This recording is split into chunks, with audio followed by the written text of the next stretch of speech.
Let's start at the beginning. Talk a little bit about, just explain a little bit about the type of photographer you are and sort of that time period of the 1954-55 time period when you met Marilyn, or saw Marilyn. Well, that was almost the beginning of my career.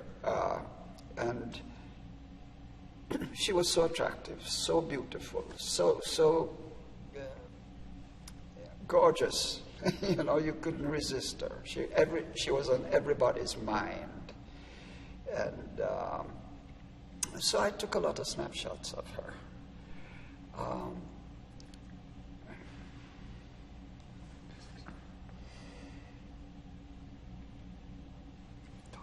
Okay. Let's talk about the whole Ebbets Field shoot that day and what was sort of going on there and the sort of masses of guys that were there and were there a lot of photographers there? Because I only have ever seen those shots of yours. I don't think there was a lot of photographers there, but it was crawling with visitors. You know, hundreds of people sort of clamoring around her. As a matter of fact, I stayed away with a telephoto lens, and just to avoid that, you know, to be able to get focus in on her, because she was so active, so attractive, so yummy, you know. How was she with that crowd of guys, just endless guys, and you see it in your pictures. You just see these. It's the same thing, this sort of amazing eagerness on the part of all these people. Well, she certainly depicted that. You know, she depicted the quality of attraction to men of all ages, youngsters, old graybeards, powerful men, even. Okay. All right. In.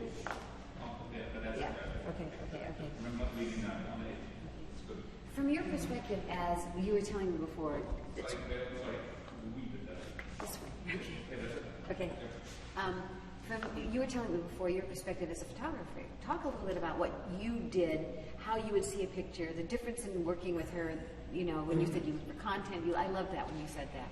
Well, when you focus in on a story,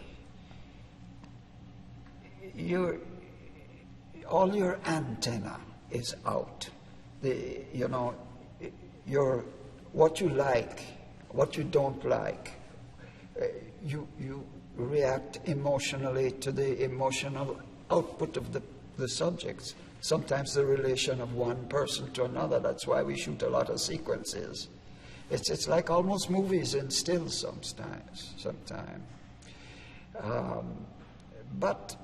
And it's something internal, something that you're not cognizant of planning this, but it's feeling, it's emotion, and those feelings and emotions control your vision, your design, your content, the relationship between people.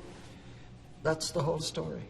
So here you have the greatest screen goddess of ever, and I would like, just taking all of that into account, your relationship then with that subject, but watching her relationship with everything going around her. Well, I didn't have much of a relationship with her at Ebbets Field because it's outdoors and I was working a little distance away.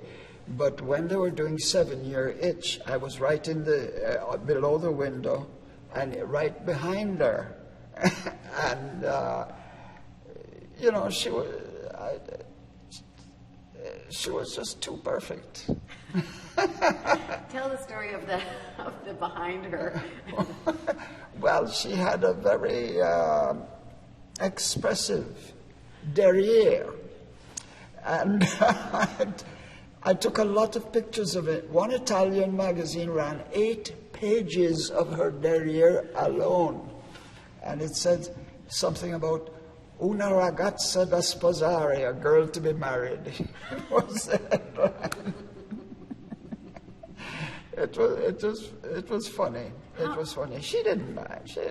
Yeah, that's what I wanted to ask. I mean, one of the things that you feel, and you talked about this too, tell a little bit about even then, you could sort of see through that exterior, because at that point she was still very, very open and very ready, I think. Even though we knew what was to come later, you also detected it. Yes, she was so,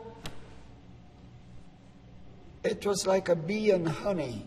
She was so attractive that she attracted all this love and attention and God knows what. But you also said that you could sort of see that there was so much, she'd been so mishandled. Yes, I knew something of her background,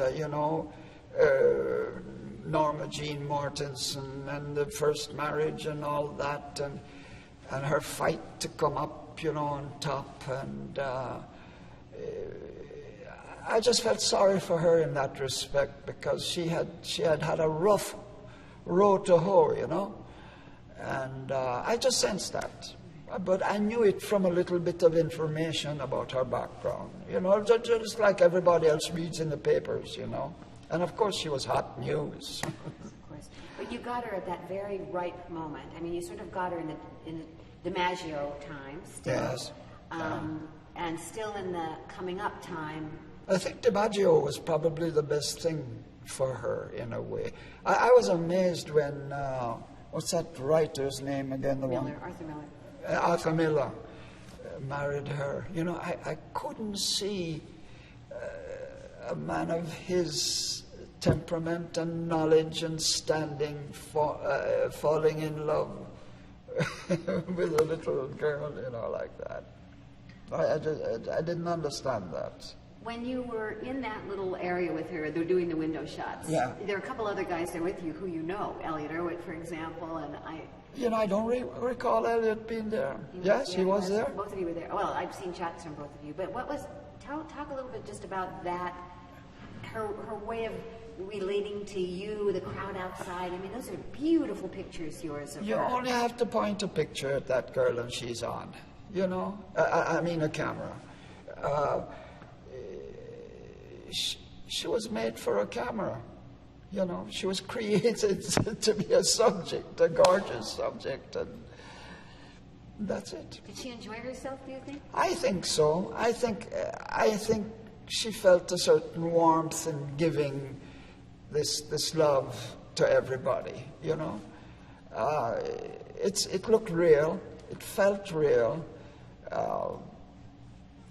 The funny thing about a picture is you can't really talk about a picture.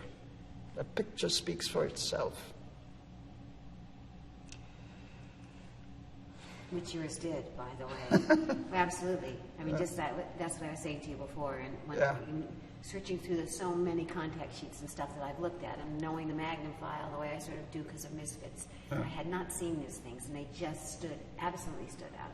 Yeah. So it is also what the photographer brings to it. Oh yes, definitely. Well, what you see, and how you arrange it, and the moment when you click that picture is an emotional relation with the subject. What was the occasion of the Ebbets Field shoot? What was she doing there? Oh, God only knows. I don't know. I just heard she was going to be playing soccer there, and I said, well, that should be funny. And I went. It was somebody organized it. Maybe Ebbetsfield did. I don't know. If they did, they got their money's worth. What does it make you think now? I mean, these couple of pictures of yours here, and you'll see when we go upstairs. Now, more than 40 years after her death, the fact that she would be 80 this year, which is incomprehensible, I think, to people. Yes. She hangs in a museum. Yeah. It's. I don't know how she would have. Maybe she wasn't born to live to 80 years. She couldn't with what she went through. The powerful interests that controlled her physically, sexually, was death to her, really. Anything else that you can think of? No. This is fine for now, and what we'll do is walk upstairs and we'll walk through this. Good. That'll be great. Good. Okay. And you're not going to sit in my lap after all? Oh, boy. You got some good stuff? Excellent stuff, yes. Good.